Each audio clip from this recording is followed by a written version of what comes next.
और देश की जनता 2024 में शिक्षा के नाम पर, रोजगार के नाम पर, बेहतर स्वास्थ्य व्यवस्था के नाम पर वोट करेगी और भारतीय जनता पार्टी पर जोरदार चोट करेगी। कर्नाटक झांकी है, पूरा देश अभी बाकी है। देश की जनता अगर किसी को सत्ता की कुर्सी पर बैठाना जानती है तो वोट की चोट से इनको कुर्सी से उखाड़ फेंकने का भी काम करेगी। देश को बर्बाद करने में और देश के माहौल को खराब करने में जितना हाथ भाजपा का है उससे कहीं ज्यादा मीडिया का है, जो देश के असल मुद्दे पर बात नहीं कर मोदी मोदी मोदी भाजपा भाजपा का रट्टा लगा।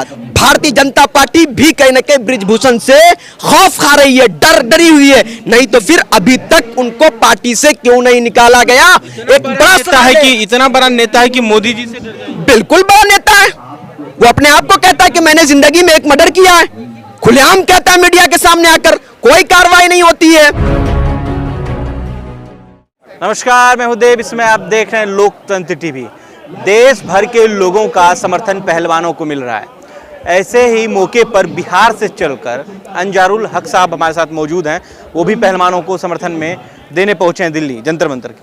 बिहार से चलकर आए पहलवानों के समर्थन। आप तो काफ़ी सोशल मीडिया पे एक्टिव रहे हैं, एनआरसी के टाइम में भी खूब आपका वीडियो वायरल हो रहा है, कैसे देख रहे हैं? मैं ये देख रहा हूँ कि देश की बेटी पहलवान खिलाड़ी जिसने खिताब जीतकर, मेडल जीतकर देश का नाम रोशन किया, देश का नाम आगे बढ़ाया, देश को ऊंचा किया, लेकिन वो बेटी आज अपमानित हो रही है। कैसे अपमानित हो रही है कि जो केंद्र सरकार है वो सोई हुई है और इनको न्याय देने के लिए कोई कार्य नहीं कर रही है। यहाँ पर बैठी हुई है लेकिन गूंगी बहरी सरकार इनकी आवाज सुनने के लिए तैयार नहीं है। नरेंद्र मोदी जो देश के प्रधानमंत्री है, क्या कहते हैं कि बेटी बचाओ बेटी पढ़ाओ का नारा देते हैं, लेकिन ये नारा उनका ढकोसला है। क्योंकि अगर ढकोसला नहीं होता और बेटी के प्रति नरेंद्र मोदी या देश के गृह मंत्री अमित शाह के दिल में थोड़ा भी जगह है तो तुरंत आगे आए, शीघ्र आगे आए और बेटी को न्याय दिलाने के लिए, पहलवान खिलाड़ी को न्याय दिलाने के लिए प्रतिक्रिया दे। मन की बात नहीं, जन की बात कीजिए और बेटी के सम्मान में आगे आइए और बेटी को इंसाफ दिलाइए। और बृजभूषण सिंह जिन्होंने बेटी के साथ उत्पीड़न किया, उनके साथ सिद्ध नहीं हुआ है ना, आरोप सिद्ध नहीं हुआ, तो वही तो कहता हूं कि बृजभूषण सिंह जो सांसद है बीजेपी का, उनको WFI से तो हटा दिया गया। उनको आखिर भारतीय जनता पार्टी अपनी पार्टी से क्यों नहीं निकाल रही है, पार्टी से बर्खास्त क्यों नहीं कर रही है? कहीं ना कहीं भारतीय जनता पार्टी भी कहीं ना कहीं बृजभूषण से खौफ खा रही है, डरी हुई है, नहीं तो फिर अभी तक उनको पार्टी से क्यों नहीं निकाला गया। एक बड़ा नेता है कि इतना बड़ा नेता है कि मोदी जी से बिल्कुल बड़ा नेता है। वो अपने आप को कहता है कि मैंने जिंदगी में एक मर्डर किया है, खुलेआम कहता है मीडिया के सामने आकर, कोई कार्रवाई नहीं होती है, कोई उन पर एक्शन नहीं होता है। ये बेटी तकरीबन करीब 1 महीना से धरने पर बैठी है, इनको इंसाफ नहीं मिल रहा है। और बृजभूषण पर जो कार्रवाई हुई, FIR हुई है सुप्रीम कोर्ट के दखल देने के बाद, वो 354A 354D के तहत और एक पॉक्सो एक्ट जिसमें 354A 354D जो है उसमें यानी अधिकतम 3 साल की सजा होती है और पॉक्सो में 7 साल की उम्र कैद। आखिर गिरफ्तारी क्यों नहीं हो रही है? दुनिया के सबसे बड़े पार्टी के नेता। अरे बड़ी पार्टी कैसे बनी देव भाई, आप भी जानते हैं कैसे बनती है, जनता से बनती है। जनता ने कर्नाटक के अंदर सबक सिखाया है। यकीन मानिए अगर यही हाल रहा तो कर्नाटक झांकी है, पूरा देश अभी बाकी है। देश की जनता अगर किसी को सत्ता की कुर्सी पर बैठाना जानती है तो वोट की चोट से इनको कुर्सी से उखाड़ फेंकने का भी काम करेगी। 2024 का ये आप इंतजार कीजिए। 2024 का एकदम निर्णय निकाल के, निर्णय नहीं, देश की जनता पूरी तरह से उब चुकी है। ये देखने को कर्नाटक में मिला है किस तरह से वहां कर्नाटक की जनता ने खदेड़ने का काम किया है। अब यकीन मानिए 2024 में पूरे देश से जनता खदेड़ने का काम करेगी। ऑटोग्राफ मांग रहे हैं। अरे सर, यही कल गए थे एक दूसरे प्रधानमंत्री का प्रचार करने अमेरिका में। अब वो हार गए, जो बाइडेन जीता था, उनसे गले मिलने। शर्म आनी चाहिए कि जिनके खिलाफ हमने प्रचार किया, हम उनका प्रचार कैसे, अब उनसे हम कैसे मिल रहे हैं, उनको शर्म आनी चाहिए। दूसरी बात, ये जापान के हिरोशिमा में जाते हैं और महात्मा गांधी जो राष्ट्रपिता हैं उनके प्रतिमा का अनावरण करते हैं। बहुत अच्छी बात, लेकिन देश के अंदर ये क्यों नहीं हो रहा है? महात्मा गांधी जी ने जो देश को अमन, शांति, भाईचारा का संदेश दिया और पूरे देश के अंदर देश का माहौल कैसे हो वो ठीक रहे, इस पर नरेंद्र मोदी क्यों नहीं करते?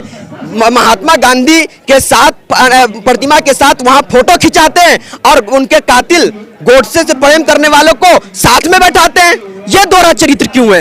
यह सोचने वाली बात है, समझने वाली बात है। 2024 में किसकी सरकार बनने जा रही है? 2024 में एक लोकतांत्रिक यानी लोकतंत्र पर अमल करने, लोकतांत्रिक तरीके से चलने वाली सेकुलर सरकार बनेगी जो देश को अमन, शांति, समृद्धि के रास्ते पर ले जाने का काम करेगी। क्योंकि बहुत हो गया हिंदू मुस्लिम, मंदिर मस्जिद, क्योंकि अब जनता ये सब में नहीं पड़ने वाली है। जनता उब चुकी है, जनता मुद्दे पर बात करती है। जनता कहती है देश के अंदर महंगाई जो बढ़ी है, देश में महंगाई कम की जाए, देश का युवा जो बेरोजगार उनको रोजगार दिया जाए और देश की हालत जो दिन ब दिन खराब हो रही है उस हालत को ठीक किया जाए। और आपको पता है 8 नवंबर 8 बजे 2016 में मोदी जी ने प्रकट होकर जो ऐलान नोटबंदी का किया था और 2000 का नोट निकाला था, आखिर वो 2000 का नोट क्यों बंद किया गया और क्यों नहीं वो खुद से प्रकट होकर इस पर प्रतिक्रिया दे रहे हैं? उस टाइम कहते थे ये गोदी मीडिया, चाटुकार मीडिया लोग जो मोदी रात दिन मोदी करते रहते हैं, ये लोग मानो के देश के पत्रकार नहीं, बल्कि ये लोग भाजपा के पत्रकार हैं। मैं कहता हूं, मीडिया के बारे में कहता हूं कि जितना झुमका नहीं गिरा था बरेली के बाजार में, उससे कहीं ज्यादा पत्रकार की पत्रकारिता का अस्तित्व गिर चुका है मोदी सरकार में। यह समझने वाली बात है। मैं फिर कहता हूं कि देश को बर्बाद करने में और देश के माहौल को खराब करने में जितना हाथ भाजपा का है उससे कहीं ज्यादा मीडिया का है, जो देश के असल मुद्दे पर बात नहीं कर मोदी भाजपा का रट्टा लगाते रहते हैं। कर्नाटक में जीतने के बाद लोगों में उम्मीद जगी है कि बीजेपी जब से बैकफुट पे आई है, कर्नाटक में हार गई है, तब लोगों में उम्मीद है कि भैया 24 में फिर से हो सकता है कि विपक्ष की सरकार। लेकिन बीजेपी तो फिर बड़ा स्ट्रांग है कि भैया 24 में हम ही हारेंगे। बताइए, कोई भी आदमी अपने आप को ये कहेगा कि मैं हार रहा हूं, मेरी हालत खराब है। ये कर्नाटक में भी मोदी जी कितना मालूम है आपको? 19 रैलियां करते हैं, 6 रोड शो करते हैं, 15 केंद्र मंत्री को उतारते हैं, तकरीबन 128 भारतीय बड़े बड़े नेता को वहां उतारते हैं। वहां कामयाबी नहीं मिली, तब देश भर में कामयाबी नहीं मिलने वाली है। ये नोट कर लीजिए पत्रकार महोदय जी। 2024 का जनता, देश की जनता इंतजार कर रही है और देश की जनता 2024 में शिक्षा के नाम पर, रोजगार के नाम पर, बेहतर स्वास्थ्य व्यवस्था के नाम पर वोट करेगी और भारतीय जनता पार्टी पर जोरदार चोट करेगी। ये बात नोट कर लीजिए। पहलवानों के बारे में क्यों नहीं बोल रहे मोदी?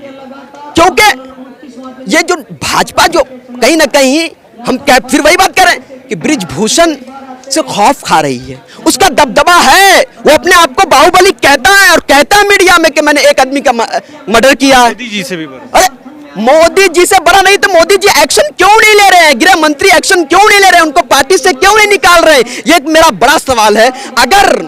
और फिर मैं कहता हूं कि मोदी जी आते हैं, मन की बात करते हैं, जन की बात नहीं करते। मोदी जी मन की बात से देश चलने वाला नहीं है, जन की बात से देश चलने वाला। और आप जो हिंदू मुस्लिम मंदिर मस्जिद करके देशवासियों को बांटने का काम कर रहे हैं, अंग्रेज के चेले होकर, अंग्रेज के नक्शे कदम पर, और सोचते हैं कि देशवासी हमेशा भ्रमित रहेगा। नहीं, देश की जनता जान चुकी है और हिंदू मुस्लिम सिख ईसाई आपस में है, हम सब भाई। और ये जो मनुवादी फांसीवादी लोग, अहंकारी लोग, ये सत्ता में जो बैठे हुए हैं, ये छल और बल का प्रयोग कर गलत प्रयोग कर ये जो मतलब किसी प्रदर्शन को दूसरा रंग रूप देते हैं। कहते हैं कि स्टूडेंट का नहीं है, एक जाति का है, एक क्षेत्र, एक राज्य का है। फिर कहते हैं जब किसान करते हैं तो किसान को कहते हैं कि ये लोग यानी राजनीति से प्रेरित है, खालिस्तानी उनको कह देते हैं। याद रखिए देव जी कि ये लोग छल और बल और शासन का यानी शासन प्रशासन का दुरुपयोग कर हमारे लाठी और डंडे यानी अपनी पुलिस की लाठी और डंडे से हमारे हाथ और पैर तो तुड़वा सकते हैं, लेकिन हमारे हौसले को तोड़ नहीं सकते। मैं कहता हूं कि के सत्ता तेरे जुल्म बढ़े तो अपनी भी तैयारी है। लोकतंत्र और संविधान की खातिर हम जनता तुम पर भारी हैं, और देश के संविधान हमारे लिए सर्वोपरि है। और देश के संविधान के लिए हम सभी देशवासियों को जितना संघर्ष करना पड़ेगा, जितनी लड़ाइयां लड़नी पड़ेगी, लड़ेंगे, पीछे नहीं हटेंगे, डटे रहेंगे। हमारे पुरखों ने लड़ा था गोरों से, अब हम उनकी औलाद इन चोरों से लड़ेंगे और 2024 में उनको सत्ता से उखाड़ फेंकने का काम करेंगे।